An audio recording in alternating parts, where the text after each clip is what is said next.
This is a true story sent to us by someone who lost everything chasing the soft life. Names have been changed to protect identities. What you're about to hear will shock you. Blessing and I were born just 11 months apart. People called us twins.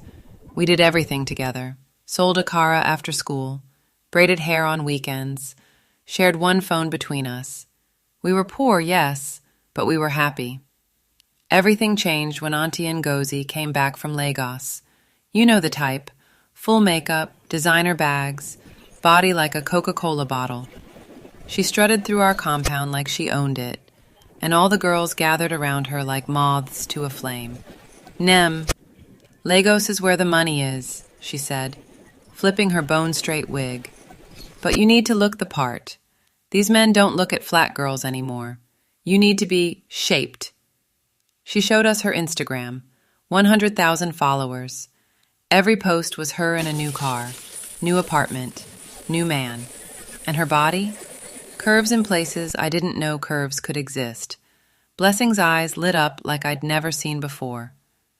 "Sister Chi," she whispered to me that night, "this is our way out. I'm tired of suffering. I'm tired of wearing the same 3 dresses.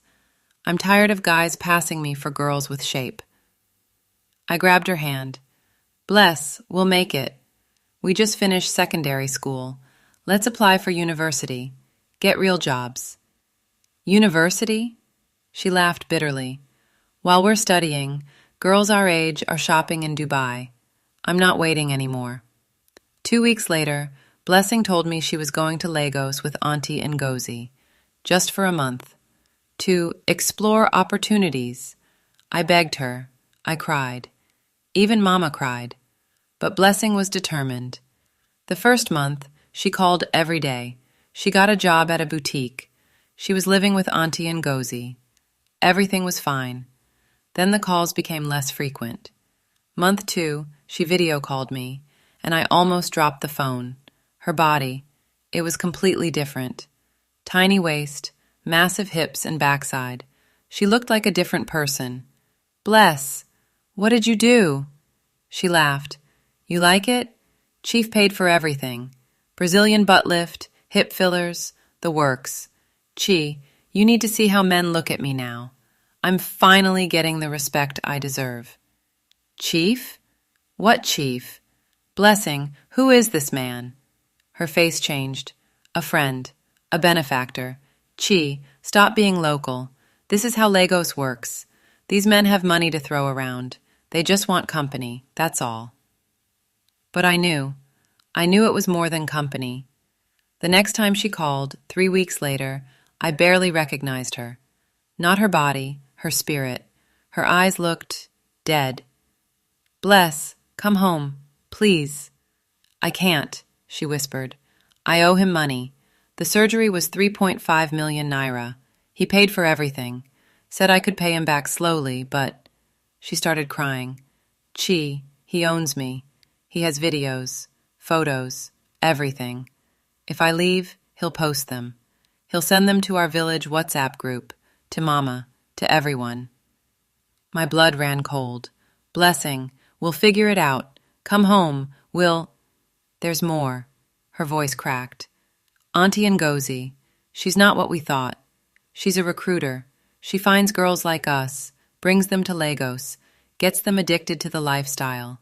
Then she traps them. Chi, there are 7 other girls in this house. We can't leave. He watches everything." "I'm calling the police." "No!" she screamed. "Chi, this man is connected. Police, politicians, everyone. Girls have tried. They disappear. Please, just pray for me. I'll find a way out." That was the last real conversation we had. 1 month ago, Blessing called me at 2 a.m. She was hysterical. Chi, something's wrong. My body, it's hot. I can't breathe properly. My legs are swollen." "Blessing, go to the hospital. Now!" "He won't let me. He says I'm being dramatic. Says I just need to rest. But Chi, I think something went wrong with the surgery. One of the other girls said her friend died from something called a fat embolism. Chi, I'm scared." I heard a male voice in the background, Auntie Ngozi's voice. Then the phone cut off. I called back 47 times. No answer.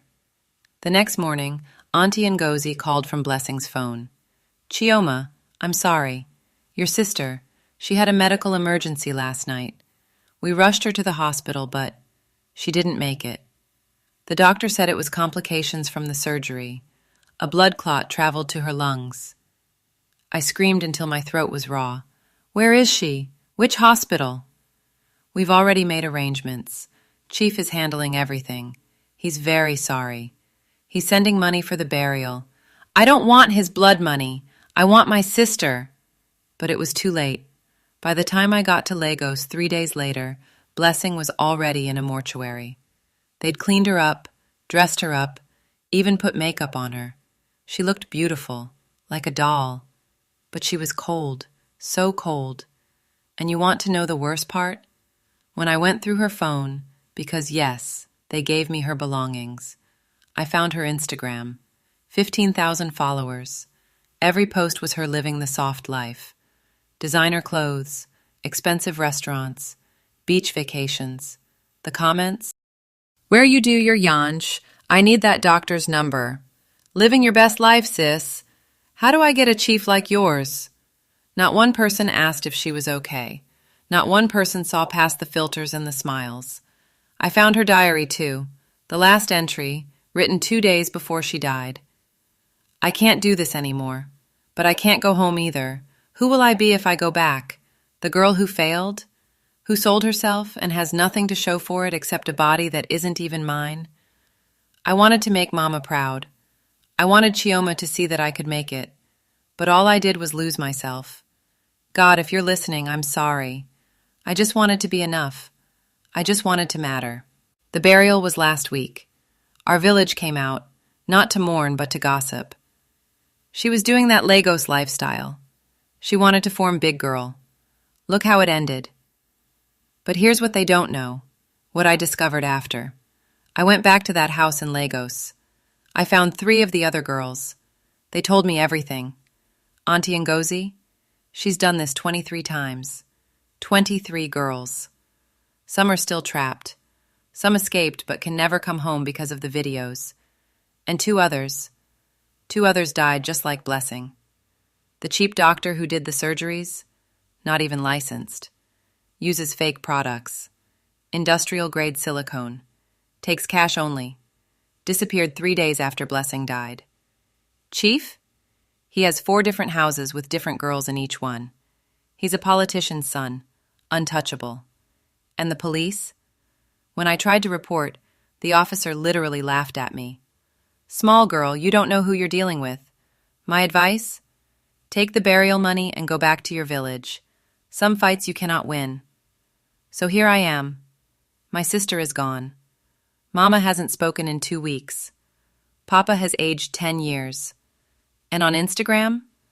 Girls are still commenting under Blessing's last post from 3 weeks ago. Where you been, girl? Drop the gym routine, sis. That body is giving. They don't know she's dead. And even if they did, would they care?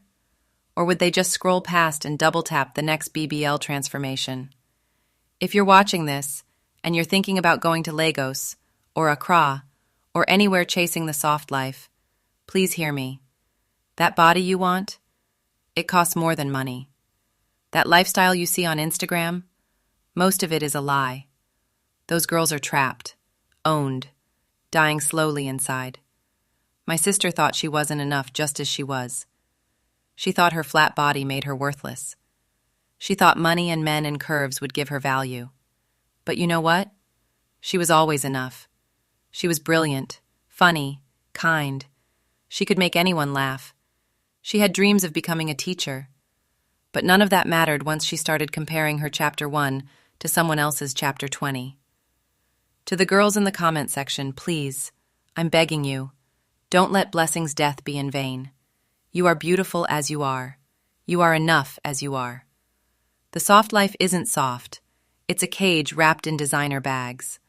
And to the men, the chiefs, the sponsors, the benefactors, you have blood on your hands. You're not helping these girls. You're destroying them. Auntie Ngozi, if you're watching this, you killed my sister. You and everyone like you. And one day you'll answer for it. Mama told me something at the burial.